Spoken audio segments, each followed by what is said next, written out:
mesdames et messieurs, monsieur le président, bonjour à tous.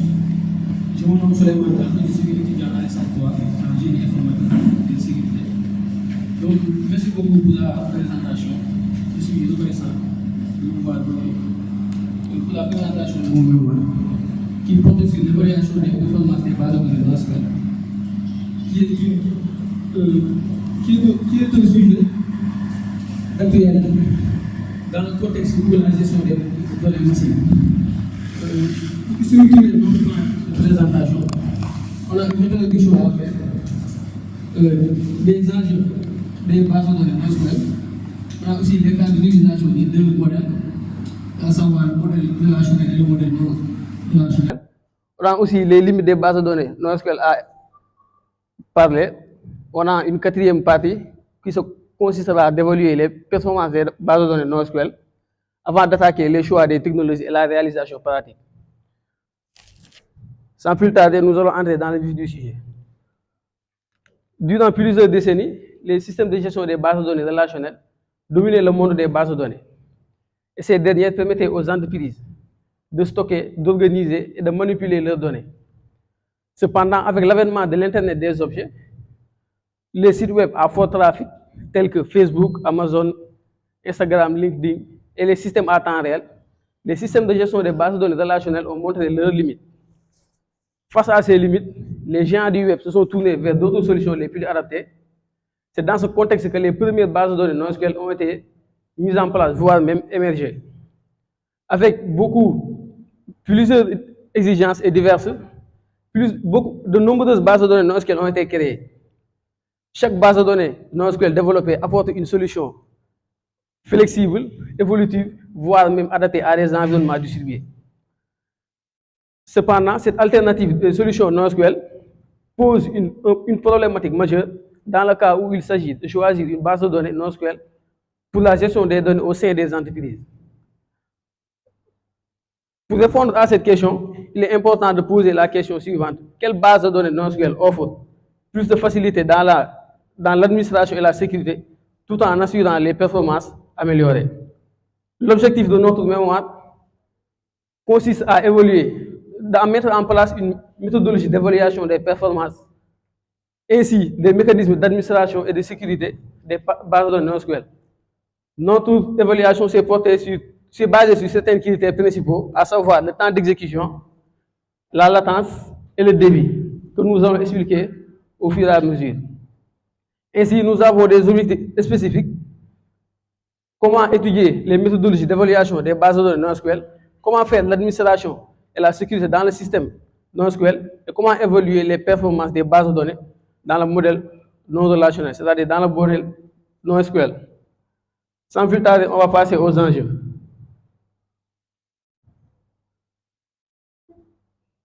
Comme vous le voyez, avec l'explosion des volumes de données générés chaque jour, des réseaux sociaux aux capteurs IoT, les Internet des objets, il est important de repenser à nos approches traditionnelles. Les bases de données relationnelles, bien qu'elles sont robustes, mais elles montrent ses limites face à cette croissance. C'est là que les bases de données NoSQL ont entré en jeu. Aujourd'hui, les entreprises ont tendance à gérer une forte augmentation des volumes de données générés chaque jour, des données qu'elles vont stocker et traiter. C'est dans ce contexte que la première approche fondamentale que propose le NoSQL est la performance, sans suivre la scalabilité et la flexibilité. Pour la performance, les bases de données NoSQL sont souvent optimisées pour des opérations intensives de lecture et d'écriture à haut débit, ce qui le favorise pour des choix, des applications, de la conception des applications qui exigent plus dans la performance. On a aussi, et les bases de données NoSQL sont aussi conçues pour gérer de gros volumes de données. Donc, dans le domaine des bases de données, on a deux types de scalabilité, c'est-à-dire des évolutivités. On a la scalabilité verticale, que nous retrouvons dans le modèle relationnel, et la scalabilité horizontale, que nous allons nous constater dans notre projet. Comme vous le voyez ici, sur le schéma suivant, on a Une scalabilité horizontale qui consiste à ajouter plus de serveurs supplémentaires pour distribuer la charge de travail, apportant ainsi une performance élevée. Les bases de données NoSQL ne se fient pas, ou bien ne se contentent pas du type de données qu'elle va utiliser. C'est-à-dire, on a des données qui sont structurées, des données qui sont semi-structurées et des données qui sont non structurées.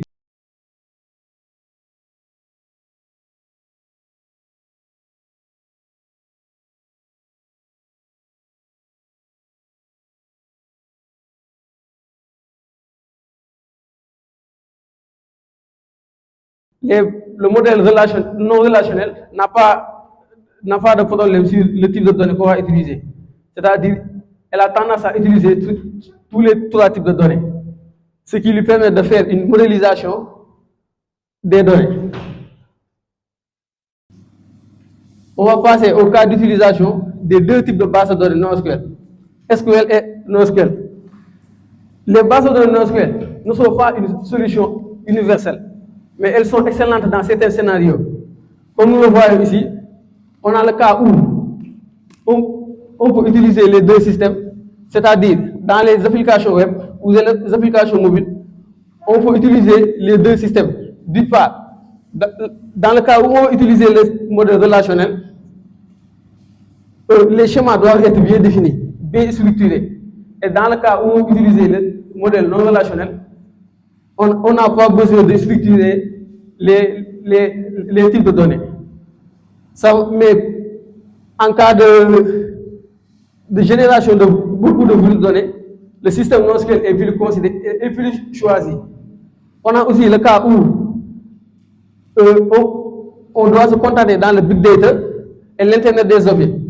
Dans ces deux domaines, le système non relationnel est plus utilisé. C'est-à-dire qu'on a tendance à utiliser des milliers de données. Donc le système NoSQL n'est pas favorable pour ces deux types d'applications. On a aussi la gestion des documents, les jeux vidéo, applications à temps réel et les réseaux sociaux. Dans ces deux cas, on peut utiliser le modèle non relationnel, comme je viens de le dire tout à l'heure. Ces cas-là existent de la génération de des milliers de données qu'on va utiliser. Et pour le cas de l'analyse des données, on peut utiliser les deux modèles, à savoir le modèle relationnel, si les données sont rigides, les schémas sont structurés, et dans le cas où on peut utiliser le NoSQL, les analyses massives de données sont structurées.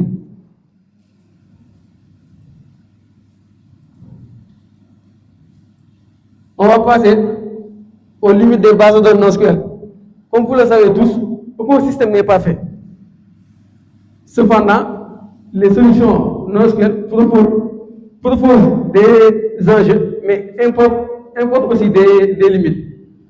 On a la manque de cohérence, et pour expliquer la manque de cohérence, on a tendance à se remonter jusqu'à une fonctionnalité très importante dans le modèle non relationnel qui est le théorème de CAP. Et le théorème de CAP dit que seuls deux de ces trois contraintes, que sont la cohérence, la disponibilité et la tolérance aux partitions, le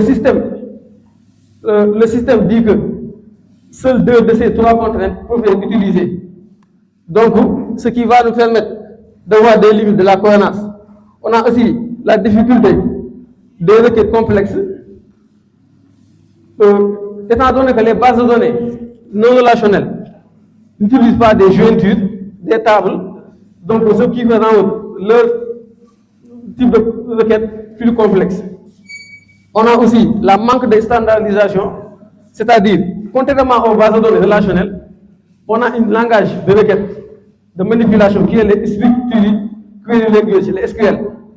Maintenant, dans le domaine non relationnel, chaque type de base de données a sa propre langage clé. Comme par exemple, MongoDB peut utiliser le MQL, MongoDB Query Language, Cassandra peut utiliser le CQL, Cassandra Query Language, et il y a Redis et Cypher Neo4j, qui peut utiliser le Cypher comme langage d'utilisation. On va passer aux évaluations des bases de données NoSQL. Donc, pour mieux comprendre, pour mieux faire une évaluation des bases de données NoSQL, il est important de comprendre et d'analyser certains principaux clés. à savoir le temps d'exécution, le débit, la latence et la scalabilité. Pour le temps d'exécution, c'est le temps nécessaire pour exécuter une opération donnée. Le débit, c'est le nombre d'opérations que la base de données peut traiter. La latence, c'est le temps de réponse de la base de données à une requête. Et la scalabilité, comme je viens de le dire, on a deux types de scalabilité, verticale et horizontale. Mais on va se contenter de la scalabilité horizontale. On va passer au choix des technologies utilisées. Donc, MongoDB et Cassandra ont été retenus grâce à leurs caractéristiques distinctes et complémentaires de l'écosystème NoSQL. Pour faire cette évaluation, on a utilisé un outil de benchmark qui est le YCSB, Yellow Cloud Serving Benchmarking, qui est un outil open source et qui offre deux volets, à savoir l'extensibilité et la performance. Pour mieux analyser les résultats, on a utilisé un tableau pour l'analyse des données qui est l'Excel. Son choix s'est basé sur sa popularité et sa facilité d'utilisation. Et si nous allons passer à la réalisation du cas pratique.